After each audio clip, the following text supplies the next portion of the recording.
मेरा नाम अरुण है। मेरी उम्र 15 साल थी। मेरी यह कहानी सुनकर आपको बहुत अजीब लगेगा।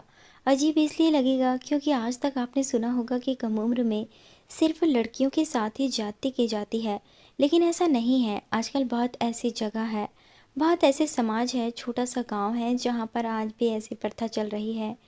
हम लड़कों के साथ भी बहुत से रिवाज थोप दिए जाते हैं।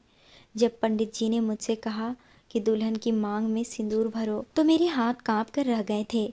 मैंने सहमी हुई नज़रों से अपने बाबा की तरफ देखा था, जो कहर भरी नज़रों से मुझे ही घूर रहे थे। मेरा दिल ज़ोर ज़ोर से धक धक कर रहा था।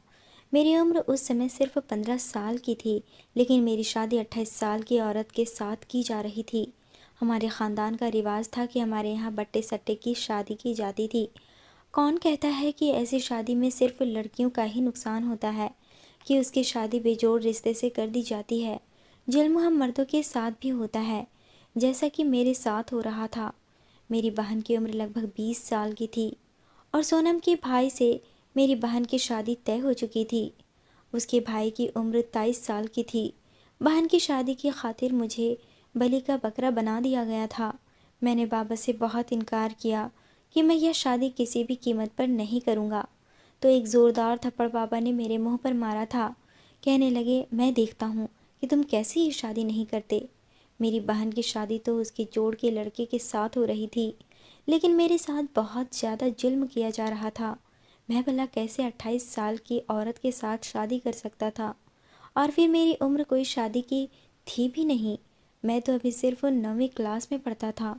मेरी शादी का भी कोई इरादा नहीं था, लेकिन मेरी बहन का रिश्ता जिस घर से आया था वह बहुत ही अच्छे खाते पीते लोग थे, और उन लोगों का ख़ानदानी रिवाज था कि हम अपना लड़का तभी देंगे जब हमारी लड़की भी आपके घर में जाएगी। बहुत ही अमीर लोग थे, इसलिए बाबा चाहते थे वो रिश्ता हाथ से ना निकले। लेकिन लड़के वालों की यह शर्त थी कि बदले में उनकी लड़की की शादी मुझसे हो जाए। अगर उनकी लड़की की शादी मुझसे ना हुई तो मेरी बहन की शादी भी नहीं हो सकती थी। इसलिए मेरे बाबा ने बिना मुझसे पूछे मेरा रिश्ता तय कर दिया था। मैं स्कूल से अभी घर वापस आया था कि मेरी माँ ने मोतीचूर का लड्डू मेरे मुंह में डाल दिया। बहन के रिश्ते के बाद घर में चल रही थी, इसलिए मुझे लगा बहन का रिश्ता तय हो गया है। मैंने खुशी खुशी लड्डू खाया। मेरी माँ कहने लगी, सोमवार को तुम्हारी बहन के साथ साथ तुम्हारी शादी है।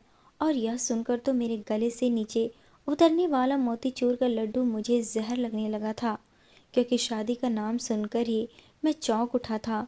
अभी भला मेरी उम्र ही क्या थी? मैं तो भी शादी के बारे में सोचता भी ना था। मैंने कहा, माँ, मेरी शादी की कोई उम्र नहीं है, बहन की है, उसकी शादी करो। मेरी माँ कहने लगी, तेरी उम्र नहीं है, लेकिन सोनम की तो है। और फिर तुझे पता है कि हमारी बिरादरी में बट्टे सट्टे की शादी होती है। मैंने माँ से बहुत इनकार किया, क्योंकि मुझे इतना मालूम था कि सोनम मेरे होने वाले जीजा से बड़ी है। मैं भला क्यों एक बेजोड़ रिश्ते के बंधन में बंधूँ? मैं ऐसा शादी बिल्कुल भी नहीं करूँगा। जब मैंने बाबा के सामने इनकार किया तो वो भी मुझे बुरा भला कहने लगे कि क्या तुम नहीं चाहते कि तेरी बहन की ज़िंदगी संवर जाए? इनकार करके तू सब कुछ बर्बाद करना चाहता है? तुझे पाल पोस कर इसलिए बड़ा नहीं किया था? मैंने कहा, हाँ, आपने मुझे पाल पोस कर शायद इसलिए बड़ा किया था ताकि बहन की खातिर मुझे कुर्बान कर दिया जाए। मेरी बात सुनकर बाबा ने मेरे कान पकड़कर बुरी तरह से मरोड़ दिया था। कहने लगे, मुझे पता है तेरे मुंह में जो ये 100 गज लंबी जबान है, ये किसकी वजह से आई है। फिर वो मेरी बहन पर चिल्लाने लगे कि मैं कहता था तुझे कि इसे स्कूल में दाखिला मत करवाओ, ये ज़रा सा सर ऊंचा निकालेगा और हमारा बाप बन बैठा। देख लिया, अगर मेरे साथ खेतों में हल चलाता तो अकल ठिकानी रहती। ये बात सच थी। मुझे बचपन से ही पढ़ने का बहुत शौक था और यह इच्छा मेरी बहन की वजह से पूरी हुई थी। बाबा मुझे बिल्कुल पढ़ाना नहीं चाहते थे, लेकिन मेरी बहन ने कहा कि इसे आप स्कूल में दाखिला करवा दें। बहन के कहने से मुझे स्कूल में दाखिला बाबा ने करवा दिया था। मैं बड़े मेहनत से हर साल पूरे स्कूल में पोजीशन लेता था और अभी मेरे बोर्ड के पेपर बड़े अच्छे हुए थे। मेरी इच्छा थी कि मैं 10वीं क्लास के बाद शहर जाकर वकालत की पढ़ाई करूं और कामयाब वकील बनकर अपने गांव के यह पुराने रस्मों रिवाजों को ख़त्म कर दूं। लेकिन मेरे ख़ानदान बिरादरी के रीति रिवाजों ने तो जैसे मेरे सारे ख्वाब ही चकनाचूर कर दिए थे। वह बहन जो अब तक मेरा साथ दे रही थी, आज वो भी मुंह फुलाकर अपना मुंह मोड़कर बैठ गई थी, क्योंकि मेरे इनकार पर उसका रिश्ता भी टूट जाता जो कि मेरी बहन का बहुत ही पसंद का रिश्ता था। सबसे बड़ी बात यह थी कि जोड़कर रिश्ता था। हमारे खानदान में जोड़कर रिश्ते बहुत ही कम मिलते थे। बस इस सट्टे की शादी का रीति रिवाज था। बहन की जिस घर में शादी होती उसी घर में भाई की शादी होती। अगर शहर में भाई की शादी होती तो उसी घर में बहन की शादी होती। मुझे अपनी बहन की खुदगर्जी पर अफसोस हुआ था। फिर मैंने खाना पीना छोड़ दिया कि शायद मेरे बाबा और मेरी माँ को अपने इकलौते बेटी का ख्याल आ जाए। लेकिन ऐसा कुछ नहीं हुआ था। बाबा ने कहा, तुम कुछ भी कर लो, तुम्हारी शादी सोनम से हर हाल में करूँगा, और खबरदार जो पंडित जी के सामने तुमने कोई भी तमाशा लगाया। जिस दिन मेरी शादी थी उस दिन मैं बहुत रोया था। लेकिन फिर भी मेरी माँ ने मेरे लिए सबसे अच्छे और नए कपड़े निकाल कर रखे थे। मैंने कपड़े पहने, मेरे बालों पर कंघी मेरी माँ ने की थी, मेरे ऊपर परफ्यूम भी लगाया था। बहुत ही सादगी से सोनम की और मेरी शादी हो रही थी। हमारी शादी के बाद ही मेरी बहन की शादी हो सकती थी। मेरी माँ कहने लगी, कैसा गबरू जवान लगता है मेरा बेटा, कौन कह सकता है यह 15 साल का है। अब मेरी माँ ने तो यही कहना था। मुझसे दोगुनी उम्र की औरत से मेरी शादी जो करवा रही थी। खैर, मेरी शादी सोनम के साथ कर दी गई। गांव की जागीरदार की बड़ी सी हवेली के बड़े से आंगन में शादी का फंक्शन रखा गया था। वहीं से मेरी बहन को भी विदा होकर अपने ससुराल चले जाना था और सोनम को मेरे घर आना था। मैंने जब सामने बैठी अपनी दुल्हन को देखा तो मेरा जी चाहा मैं अपना सर दीवार पर दे मारूं। वो मेरी पत्नी कम और मेरी माँ ज़्यादा लग रही थी। अगर बाबा को भट्टे सट्टे की शादी का इतना ही शौक था तो खुद उस औरत से शादी कर लेते। मेरी ज़िंदगी क्यों बर्बाद की। मेरे दिल में तो उस औरत के लिए नफरत बैठ गई थी। विदा होकर सोनम मेरे घर आ गई तो मेरी माँ ही सोनम को मेरे कमरे में बैठा गई थी। लेकिन मेरा कमरे में जाने का बिल्कुल भी मन नहीं था। मेरा दिल उसकी तरफ बिल्कुल नहीं था। मुझे तो शादी का शौक ही नहीं था। मेरे तो कुछ और ही सपने थे जो टूट चुके थे। और एक सच्चाई यह भी थी कि मुझे इस रिश्ते के बारे में कुछ भी मालूम नहीं था, क्योंकि कभी मेरे दिमाग में ऐसी कोई बात आई ही नहीं थी। मेरा बिल्कुल दिल नहीं था कि मैं कमरे के अंदर जाऊं, और दूसरा, मुझ पर डर भी सवार था कि कमरे में जाकर करूंगा क्या, क्योंकि मैं हर बात से अनजान था। आज तक मैंने कभी किसी लड़की को ऐसी नज़र से नहीं देखा था। मेरी माँ कमरे से बाहर आई तो मेरे पास आकर बैठ गई। कहने लगी, जाओ, कमरे में तुम्हारी दुल्हन तुम्हारा इंतज़ार कर रही है। मैंने अपनी अम्मा को शिकवा भरी नज़रों से देखा था। खैर, कमरे में तो मुझे मजबूरन जाना ही था। मेरी माँ मुझसे कहने लगी, मैंने कमरे में दूध का गिलास रख दिया है, वह ज़रूर पी लेना, बादाम पिस्ते वाला दूध है, ठीक रहेगा तुम्हारे लिए। मैं अपने कमरे में चला गया तो वो औरत जो घूंघट निकाले बैठी हुई थी, मुझे उस पर भी अफसोस हो रहा था कि कैसी अजीब औरत है। मेरी छोड़ो, ये कैसे मुझसे शादी करने के लिए तैयार हो गई। ये तो बड़ी है, इसे तो शादी के लिए मना करना चाहिए था। शादी के नाम पर एक 15 साल के बच्चे से क्या उम्मीद रखे हुए थी कि मैं चलकर उसके पास आऊँगा, बेड पर बैठूंगा, उसका घूंघट उठाऊंगा, उसकी तारीफ करूंगा, उसके हाथ में अंगूठी पहनाऊंगा, और फिर उसके बाद उसके आगे तो मेरा दिमाग बिल्कुल साफ था। मुझे नहीं मालूम था कि उसके आगे क्या करना होता है। अगर उस औरत को इस बात की जानकारी हो जाती है कि मुझे कुछ पता नहीं तो वो मेरा मजाक उड़ाती। मुझे याद आने लगा, एक बार मेरे मामा की शादी हुई थी तो उनके दोस्त यही कह रहे थे कि पहली रात पत्नी पर कभी भी जाहिर मत होने देना कि तुम अनाड़ी हो, वरना सारी जिंदगी तो तुम्हें ताने देती रहेगी। मैं उस समय इस बात को समझ नहीं पा रहा था कि मुझे क्या करना चाहिए और क्या नहीं। मैंने कमरे का दरवाज़ा बंद किया और उसके पास आकर बैठ गया। घूंघट उठाने का मेरा कोई इरादा नहीं था, क्योंकि मैं उसकी शक्ल पहले ही देख चुका था। मैंने कहा, मेरी बात सुनो, मुझसे कोई भी उम्मीद मत रखना। मेरी तुमसे शादी ज़बरदस्ती कराई गई है। ना तो तुम मुझे पसंद हो, ना ही मैं तुम्हें कभी अपनाऊंगा। अपनी उम्र देखो, क्या तुम्हें लगता है कि तुम्हें मुझसे शादी करनी चाहिए थी। मेरी बात सुनकर उसने खुद से ही अपना घूंघट उठा दिया और एकटक मुझे देखने लगी, लेकिन बोली कुछ नहीं। मैंने बड़े गुस्से से और रौब जमाने के अंदाज में बात की थी। उसने मुझे कोई जवाब नहीं दिया। मैंने उसे यह भी कह दिया कि सुबह सबके सामने कोई भी ऐसी बात नहीं करेगी जो अभी हमारे बीच हुई है। सबसे ऐसे जाहिर करना जैसे उन लोगों को लगे कि हमारे बीच सब ठीक है। यह कहकर मैंने अपना तकिया उठाया और ज़मीन पर जाकर लेट गया। कुछ ही देर बाद मुझे उसकी आवाज़ सुनाई दी। वो कहने लगी, सुनिए, बेशक उम्र में आप मुझसे छोटे हैं, लेकिन रिश्ते में आपका स्थान बहुत बड़ा है, इसलिए आप बेड पर सो जाओ, मैं ज़मीन पर सो जाऊंगी। उसकी ऐसी बातें सुनकर मैं हैरान हो गया। मुझे तो लगा था कि बड़ा घर से आई है और उम्र में इतनी बड़ी है, कहीं मुझे आंखें ना दिखाए, मेरी बात पर कहीं मुझ पर भड़क ना उठे। और भड़के भी क्यों ना, मेरी उम्र में भी मुझसे दोगुनी है, तो कहीं मुझे डांट ही ना दे। लेकिन उसने तो बड़े आराम से मुझसे कहा था। मैंने भी सोचा कि मैं बेशक कम उम्र हूँ, लेकिन हूँ तो उसका पति ही। खैर, मैंने कहा इसकी कोई ज़रूरत नहीं है, मैं नीचे सो जाऊँगा, तुम ऊपर सो जाओ। लेकिन वह ज़िद करने लगी, नहीं मैं नीचे सोऊंगी, आप उठिए और ऊपर बेड में सो जाइए। मैं खामोशी से उठा और बेड पर जाकर लेट गया। उसने चादर बिछाई और अपना तकिया नीचे रखकर खुद वॉशरूम में चली गई। थोड़ी देर बाद वह बाहर निकली तो देखा सादा सा कपड़े पहनकर बाहर आई थी और ज़मीन पर जाकर सो गई। मैंने तो भगवान का धन्यवाद किया था कि शुक्र है मेरी दाल गल गई, उसने अपना रौब मुझ पर नहीं जमाई। सुबह हुई तो कमरे का दरवाज़ा किसी ने खटखटाया। दस्तक तक सुनते ही वो ज़मीन पर से उठकर चादर समेटने लगी और जल्दी से बेड पर आ गई। अपना तकिया रखने लगी, फिर अपने लंबे घने बालों को समेटकर उसने जोड़ा बनाया और दरवाज़ा खोल दिया। मेरी माँ बाहर खड़ी थी। मेरी माँ ने उसके सर पर प्यार से हाथ फेरा और उसे ढेर सारा आशीर्वाद दिया। फिर कहने लगी, अरुण तुम भी उठो, मैंने नाश्ता बना दिया है, बाहर सारे ख़ानदान वाले एक साथ बैठे हैं, मिलकर ही सबने नाश्ता करना है, इसलिए तैयार होकर बाहर आना। वह कहने लगी, जी ज़रूर। माँ जा चुकी थी। सोनम मेरे पास आई और कहने लगी, अरुण आप तैयार हो जाइए, मैं भी तैयार होने जा रही हूँ। मैंने हाँ में सर हिला दिया। मैं फ्रेश होकर तैयार हो गया। सोनल भी तैयार हो गई। हम दोनों कमरे से साथ में ही बाहर निकले।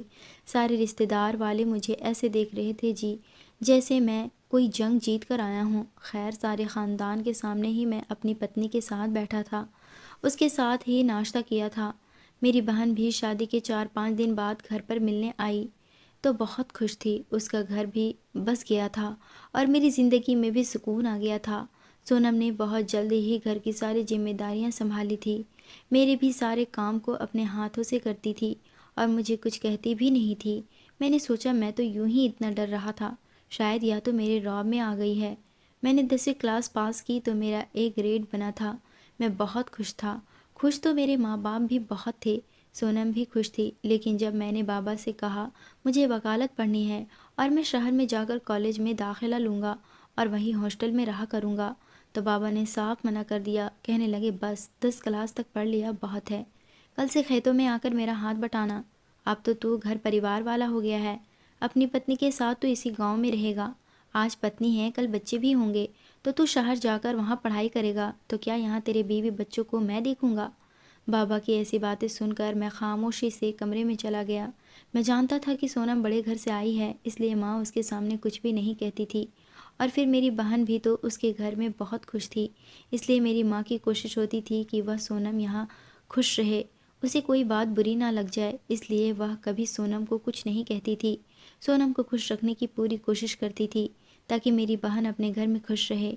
खैर, जब सोनम रात को मेरे कमरे में आई और ज़मीन पर अपना बिस्तर बिछाने लगी तो मैंने कहा, देखो मेरी बात सुनो, बाबा तुम्हारी बात नहीं टालेंगे और ना ही मेरी माँ तुम्हारी बात पर इनकार कर सकती है। तुम उन लोगों को कहो कि मुझे कॉलेज में पढ़ने की अनुमति दे दे। वह कहने लगी, ठीक है, आप निश्चित रहें, मैं बाबा जी और माँ जी को मना लूँगी। यह सुनकर मैं बड़ा खुश हुआ और फिर वही हुआ। मैं नहीं जानता था कब और कैसे, लेकिन सोनम ने अम्मा और बाबा को इस बात पर राज़ी कर लिया कि मैं शहर जाकर अपनी पढ़ाई पूरी करूँगा। मैं शहर आ गया और कॉलेज में एडमिशन ले लिया और हॉस्टल में रहने लगा। अब तो मैं महीने के बाद ही एक दिन के लिए गांव जाता था और फिर दोबारा शहर आ जाता था। समय यूं ही गुजरने लगा। मैंने वकालत की डिग्री भी हासिल कर ली। हालांकि मैं नया नया वकालत के काम में आया था, लेकिन मैं अपने केस पर इतनी मेहनत करता कि जीत को अपना मुकद्दर बना लेता था। इसलिए बहुत जल्दी ही मैंने शोहरत हासिल कर ली थी। जैसे जैसे मैं मशहूर होने लगा था, सब लोग मेरे गुण गाने लगे थे। मैंने अपनी फीस भी बना ली थी। अब तो मैं लाखों में खेलता था और मैं लोगों का जो केस लेता उसे डंके की चोट पर जीत कर दिखाता था। मैंने शहर में एक बड़ा सा घर ले लिया क्योंकि मेरे काम शहर में ही थे। मेरी शादी को 7 साल गुजर चुके थे, लेकिन इन 7 सालों में मैंने कभी अपनी पत्नी को छुआ भी नहीं था। मैं जब भी सोनम के साथ कमरे में होता उससे अलग ही होता था। हालांकि मुझे सोनम की आंखों में कुछ ऐसा दिखाई देता जो मैं देखकर भी अनदेखा कर देता था। हालांकि जब उसकी मुझसे शादी हुई थी तो 28 साल की थी, जवान थी, उसे बुरा नहीं कह सकते थे। उसके भी जज्बात, कुछ अरमान थे, लेकिन उसकी आधी जवानी शादी के इंतज़ार में गुजर गई थी और आधी जवानी अब मेरे इंतज़ार में गुजर रही थी। यूं ही बेरंग सी इस बार जब मैं गांव गया तो मेरी माँ कहने लगी, तुमने अपनी पढ़ाई पूरी कर ली और अब तू वकील भी बन गया है, अब मुझे पोते की शक्ल भी दिखा दे। मैंने कोई जवाब नहीं दिया क्योंकि मेरे दिल में अपनी पत्नी के लिए कोई भी जज्बात नहीं थे। मैंने बस इतना कहा कि ये सब भगवान के हाथ में है। मेरी माँ कहने लगी, मुझे नहीं लगता कि इस जन्म में तुम्हें औलाद होगी। तुम्हारी बहन की शादी भी इसी के साथ हुई थी। देख उसको, उसके 3 बच्चे हैं। और यह कल मुही को देख, अब तो मुझे लगता है कि ये बांझ है। अरुण तो ऐसा कर, शहर जाकर कोई दूसरी शादी कर ले, लेकिन इसे भी अपने साथ ले जा। इसे तो अपने साथ वहीं रखना ताकि ये तेरी शादी का ढिंढोरा गांव में ना पीटे और तेरी बहन का घर भी बसा रहे। दूसरी शादी कर और अपना वारिस पैदा कर। यह सुनकर मुझे अपनी माँ की बात ठीक लगी। मैं भला क्यों उस बूढ़ी औरत के साथ अपनी उम्र गुजारता, लेकिन उसे अपने साथ रखना भी मेरी मजबूरी थी क्योंकि मेरी बहन उसके भाई के साथ एक खुशहाल जिंदगी गुजार रही थी। इसलिए मैं उसे अपने साथ ले गया। सोनम जब मेरे साथ शहर आई तो बहुत खुश थी। कहने लगी, सुनिए, मैंने समंदर के बारे में बहुत सुना है, क्या मुझे समंदर दिखाएंगे? मैंने कहा कि मैं यहाँ पर तुम्हें घुमाने के लिए लेकर नहीं आया हूँ, बल्कि अपने कामकाज के लिए लाया हूँ। मेरी बात सुनकर उसका मुस्कुराता हुआ चेहरा बुझ गया था, लेकिन मुझे कहाँ परवाह थी। लेकिन उसने मेरे घर को शीश महल बनाकर रख दिया था। हर चीज़ को बड़े सलीके से रखती थी। घर हर वक्त साफ सुथरा रहता था। खाना बहुत ही मज़ेदार बनाती थी। अभी 4-5 महीने ही गुजरे थे कि कोर्ट का एक वकील भी मेरे वकालत से इम्प्रेस हो गया और अपनी बेटी के लिए मेरा रिश्ता उसने खुद मांगा। उसकी बेटी भी अपने बाप के साथ मेरे ऑफिस में आई थी। वो मुझसे कहने लगा, देखो, अब हम इस दौर में नहीं रहते हैं कि तुम अपने माँ बाप को मेरे घर भेजो और मेरी बेटी का रिश्ता मांगो। मुझे तुम बहुत पसंद हो, यह मेरी बेटी है। चाहो तो इसके साथ 2-4 मुलाकातें भी कर लो, आपस में देख लो कि तुम लोगों में अंडरस्टैंडिंग होती है या नहीं। अगर हो जाए तो मेरी तरफ से रिश्ता पक्का है। उसकी लड़की बेहद खूबसूरत थी, मुझे अच्छी लग रही थी, इसलिए मैंने 2-4 बार उसके साथ रेस्टोरेंट में मुलाकात भी कर ली। मैंने उसके बाप से कहा कि मुझे शादी पर कोई एतराज़ नहीं, लेकिन मैं आप लोग से झूठ नहीं बोलूँगा, मैं पहले से शादीशुदा हूँ। लेकिन मेरी पत्नी 40 साल की है और ये शादी हमारे ख़ानदानी रीति रिवाज की वजह से बटे सट्टे की बुनियाद पर की गई है। मैंने आज तक अपनी पत्नी को हाथ भी नहीं लगाया है, लेकिन मेरी बहन बदले में उसके भाई के साथ ब्याही गई है, इसलिए मैं उसे छोड़ नहीं सकता। अगर आपको मैं अपनी पत्नी के साथ स्वीकार हूँ तो फिर मुझे भी इस रिश्ते पर कोई ऐतराज़ नहीं। वह कहने लगा कि मैं अपनी बेटी से पूछकर बताऊंगा। अगर वो मान गई तो मैं अपनी बेटी के नाम घर भी कर दूंगा। मुझे कोई भी ऐतराज़ नहीं था क्योंकि मैं भी महीने के लाखों कमाने लगा था। वकील ने जब अपनी बेटी से मेरे बारे में बात की, उन्होंने मेरी सारी सच्चाई अपनी बेटी को बताई। उसे कोई ऐतराज़ नहीं था। उसने मुझसे शादी के लिए हाँ कर दिया और फिर कुछ ही दिनों बाद मेरी शादी वकील की बेटी, जिसका नाम कोयल था, उससे हो गई। जब मैं कोयल को अपने घर लाया तो सोनम उसे देखकर हैरान रह गई थी।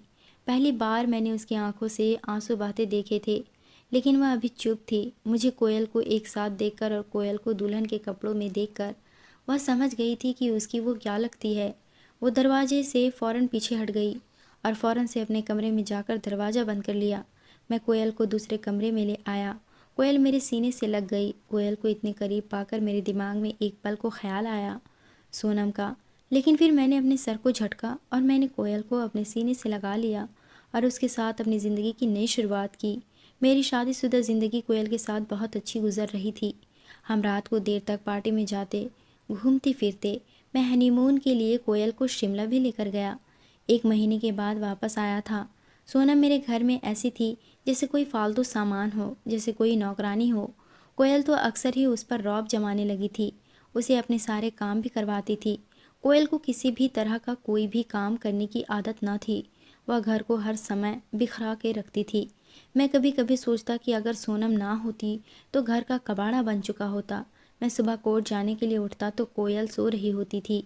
कोयल पहले ही मुझसे साफ कह चुकी थी कि उसे खाना बनाना नहीं आता, इसलिए मैं उसे कभी भी अपने किसी काम के लिए नहीं कहता था और ना उसे उम्मीद रखता था, और मुझे ऐसी कोई ज़रूरत नहीं पड़ती थी क्योंकि सोनम तो थी मेरे हर काम करने के लिए। लेकिन एक बार सोनम को बुखार हो गया। 2 दिन तक बुखार में पड़ी रही और कोयल ने मुझे बताया तक नहीं था।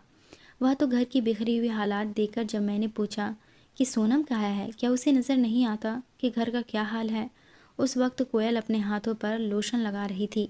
कहने लगी 2 दिन से बीमार पड़ी हुई है, कम वक्त ना जाने कब उठेगी और घर साफ करेगी।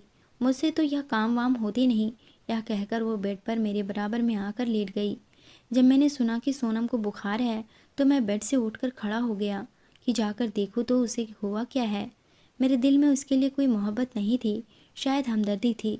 लेकिन जैसे ही मैं बेड से खड़ा हुआ, कोयल कहने लगी, तुम कहाँ जा रहे हो? मैंने कहा वह बीमार है तो जाकर देख उसे हुआ क्या है। और तुमने मुझे पहले क्यों नहीं बताया? अगर दिन के समय मुझे मालूम होता तो मैं उसे डॉक्टर के पास ले जाता, उसे दवाई दिला देता। मेरा यह कहना था कि कोयल मुझ पर भड़क उठी। कहने लगी, कोई ज़रूरत नहीं है तुम्हें उस बुढ़िया का ख्याल रखने की। सामने आराम से लेटे रहो, मरती है तो मर जाए। मैं यह बर्दाश्त नहीं कर सकती कि तुम एक पल के लिए भी उस औरत के पास जाओ।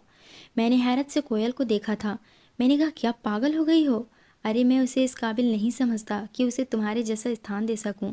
लेकिन है तो वो इंसान ही ना। अगर बीमार हुई है तो उसे दवा तो लाकर देनी होगी।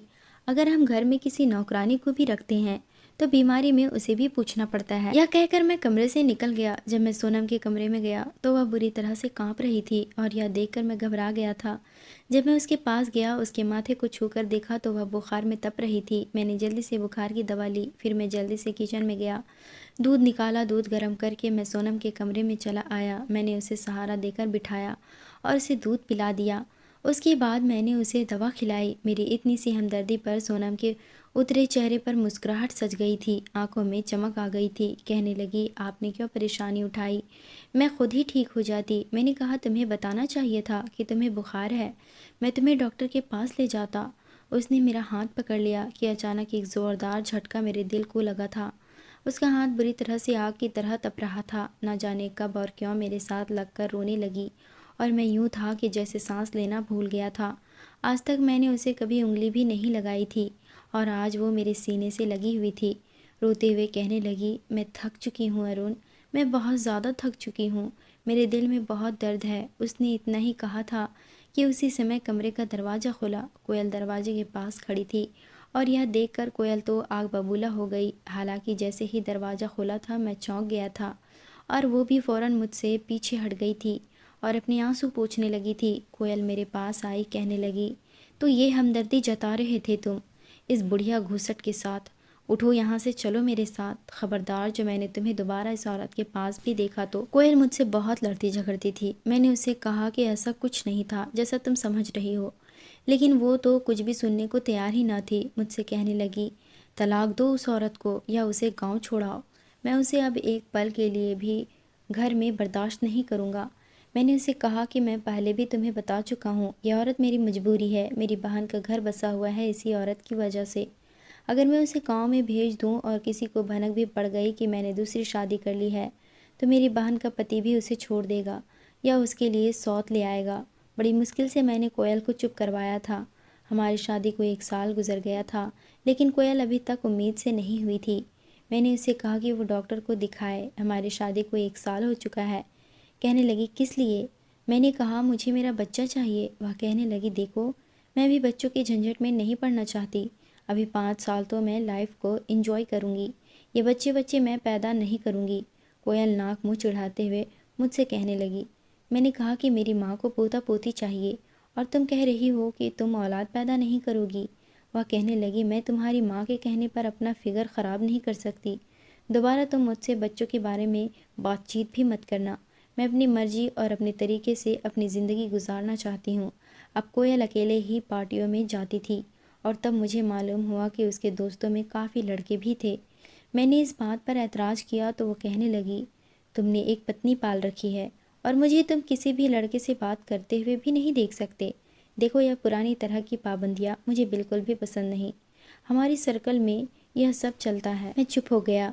एक बार कोयल मुझसे कहने लगी कि वह वर्ल्ड टूर पर अपने दोस्तों के साथ जाना चाहती है। मैंने कहा, क्या तुम्हारा दिमाग ख़राब है? तुम्हारे दोस्तों में तो लड़के भी हैं और औरतें भी हैं, तुम अकेले उनके साथ वर्ल्ड टूर पर जाओगी? वो बोली, हाँ तो क्या हुआ, सब जाते हैं और मैं एक नहीं सुनूंगी, और अगर तुमने इनकार कर भी दिया तब भी मैं ज़रूर जाऊंगी। मैंने जब उसके बाप से यह बात की तो वह भी यही कहने लगे कि तुम मेरी बेटी पर पाबंदियाँ नहीं लगाओ, वह ज़िंदगी अपने तरीके से गुजारना चाहती है तो जाने दो। कोयल की बदतमीजियाँ दिन ब दिन बढ़ने लगी थी। मैंने पहले उसे बहुत रोका, लेकिन वो रोज़ मुझे इस बात पर झगड़ने लगी थी। तो तंग आकर मैंने भी उससे कह दिया कि वह चली जाए। उसे मेरी नाराज़गी की कोई परवाह नहीं थी, बल्कि उसे मेरी भी कोई परवाह न थी। वो चली गई, लेकिन उन्हीं दिनों सोनम बहुत बीमार रहने लगी थी। पहले से काफ़ी कमज़ोर भी हो गई थी। रंगत भी बिल्कुल पीली पड़ चुकी थी। आंखों के नीचे गड्ढे भी पड़ गए थे। हर वक्त उसे बुखार रहने लगा था। मैं जब उससे कहता कि चलो तुम्हें डॉक्टर को दिखा दूँ, तो वो मना कर देती। बुखार होने के बावजूद वो मेरे सारे काम करती थी। एक बार मैं अपना केस रात के समय स्टडी कर रहा था, जब मुझे सिसकियों की आवाज़ आने लगी। मैं अपनी स्टडी रूम से बाहर आया। सोनम के कमरे से मुझे सिसकियों की आवाज़ें आ रही थी। जब मैंने कमरे का दरवाज़ा खोला, तो वो अपने बेड पर बैठी रो रही थी। उसने अपना चेहरा घुटनों में दे रखा था और लगातार रोई जा रही थी और ख़ुद से ही कुछ बातें कर रही थी। मैंने ध्यान से सुना तो वह कह रही थी, मेरा क्या दोष था? मेरी शादी ज़बरदस्ती अरुण के साथ करा दी गई। मुझे भी तो ये पुराने रीति रिवाज की भेंट चढ़ा दिया गया। मेरी शादी की उम्र इसलिए निकल रही थी क्योंकि मेरे जोड़ का कोई रिश्ता नहीं था। जहाँ मेरे भाई का रिश्ता तय होता, वहाँ मेरे लिए कोई लड़का नहीं होता, और जहाँ मेरा रिश्ता तय होता, वहाँ मेरे भाई के लिए लड़की न होती। और इसलिए मेरी उम्र निकलती जा रही थी। और भाई को जो लड़की पसंद आई, उसका भाई 15 साल का था। और यह सुनकर मेरा दिल भी टूट गया था। मैं भी चाहती थी कि मेरा हमसफ़र मुझसे बड़ा हो, जिसके साथ मैं ज़िंदगी का सफ़र गुजारती। लेकिन वो क्या मेरे जज्बात को समझ सकता था? वह तो खुद 15 साल का था। भाई के घर बसाने की खातिर मैंने भी कुर्बानी दे दी, ताकि मेरे भाई का घर बस जाए। मेरी तो शादी की उम्र निकलती जा रही थी। 28 साल की हो चुकी थी। मैं नहीं चाहती थी मेरे चक्कर में मेरे भाई भी सारी उम्र कुंवारा बैठा रह जाए। मेरी सास दिन भर मुझसे घर के सारे काम करवाती, लेकिन शाम को मर्दों के सामने जाहिर करती जैसे कि मेरा बड़ा ख्याल रखती है। मेरे पास कोई भी ऐसा ना था जो मेरे दुख का साथी होता, दोस्त होता, जिससे मैं दिल की बात करती, जो मेरा हमसफ़र होता। मेरा पति तो मेरे पास बैठना भी पसंद नहीं करता था। जब उसकी शादी की उम्र हुई तो उसे उसकी उम्र की लड़की भी मिल गई, जिसके साथ वो अपनी ज़िंदगी गुजार रहा है। भगवान, तूने मुझे पैदा ही क्यों किया?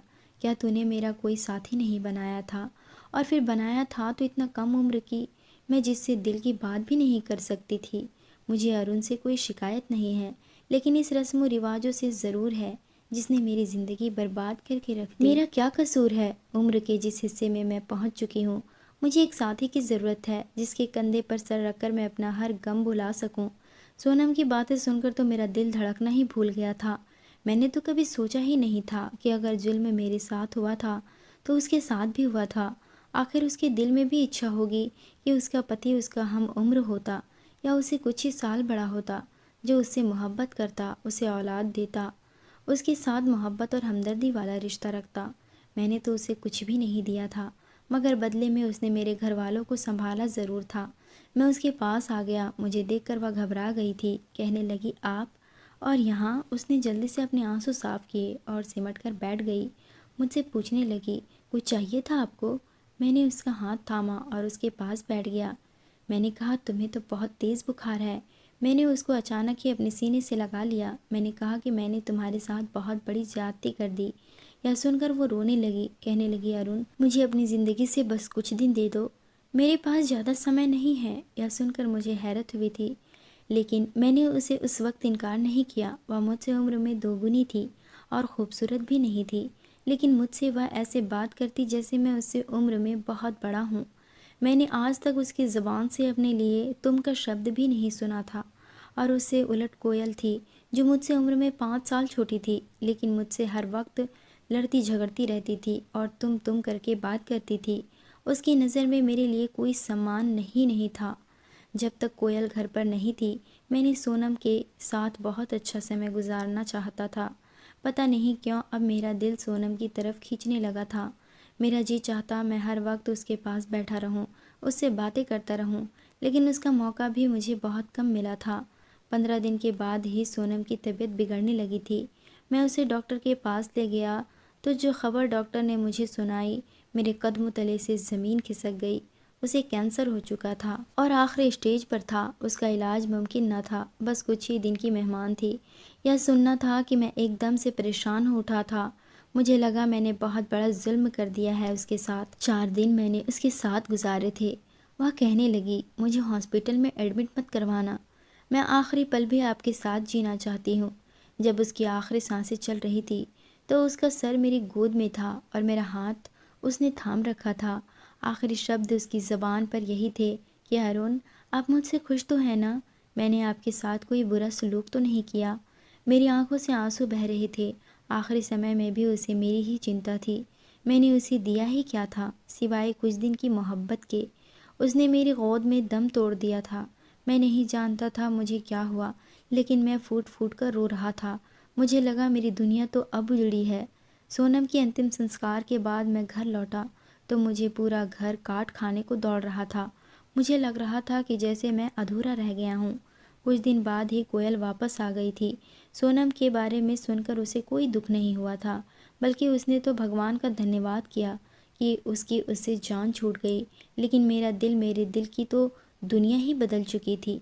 मैं अक्सर अकेले समय में सोनम की तस्वीर से बातें किया करता हूँ और उससे माफ़ी मांगता रहता हूँ, लेकिन समझ नहीं आता कि कसूरवार कौन था, मैं या हमारा समाज या यह रीति रिवाज जिसने सोनम जैसी ना जाने कितनी औरतों की ज़िंदगियों को बर्बाद करके रख दिया है। मेरा आपसे सवाल है कि आप बताएं, दोषी कौन था, मैं या फिर यह रीति रिवाज? दोस्तों, उम्मीद करती हूँ आपको हमारी कहानी पसंद आई होगी। कहानी पसंद आई है तो वीडियो को लाइक और चैनल को सब्सक्राइब ज़रूर करें।